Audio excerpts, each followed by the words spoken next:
আজকের যে বিস্ফোরণের ঘটনাটা দেখলাম আপনারা তদন্ত করছেন, জি জি, কি দেখলেন? আমরা যখন খবরটা পেয়েছি, আমরা খবরটা পাওয়ার পরপরই আমরা এই ঘটনাস্থলে আসি এবং এসে খোঁজ করার চেষ্টা করি যে আসলে কী ঘটেছে। সেখানে আপাতত দৃষ্টিতে যেটা মনে হচ্ছিল যে গ্যাসের যে একটা আমাদের আগে অলরেডি ফায়ার সার্ভিস টিম এসেছিলেন, তাদের কাছ থেকে যতটুকু জানতে পেরেছি যে গ্যাসের কোনো লিকেজ থাকলেও থাকতে পারে, ঠিক আছে, বাট জিনিসটা এখনও তদন্তাধীন। সো এখন আমরা জিনিসটা দেখছি, আশা করি ইনশাল্লাহ খুব দ্রুত এটা সম্পর্কে একটা ভালো ফিডব্যাক দেওয়া যেতে পারে। Thank you. আমরা major Rounak, company commander, RAB.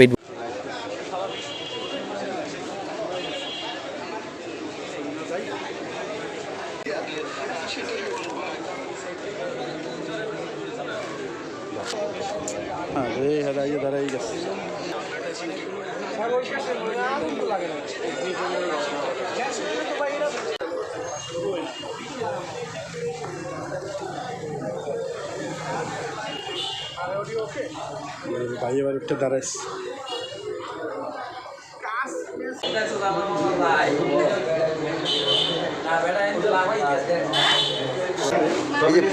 Footage নিতেছে।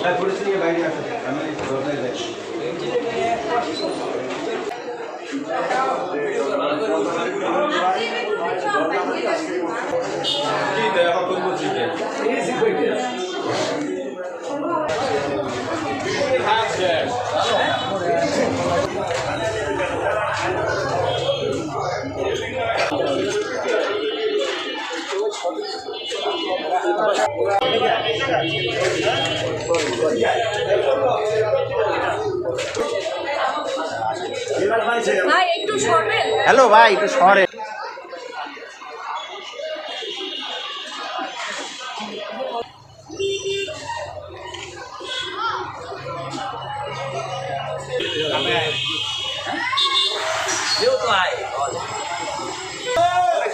ভাই এই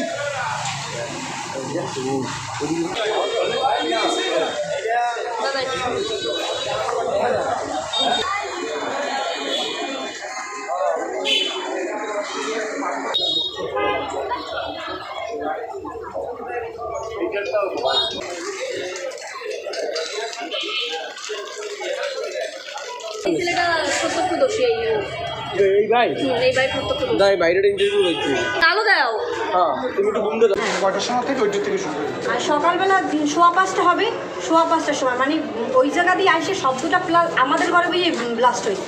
মানে আমাদের ঘর থেকে এই রুম দিয়েই এত জোরে শব্দ হয়েছে আমাদের কানটা নিস্তব্ধ দিয়ে।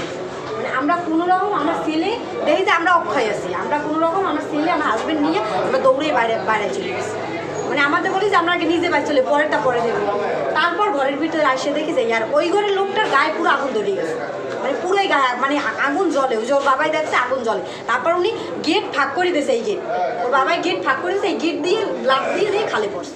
খালে পড়ে তারপর খাল দিয়ে আগুন মনে হয় নিভছে। তারপর লোকজনে টাইম উঠে তারা হসপিটালে পাঠাইছে।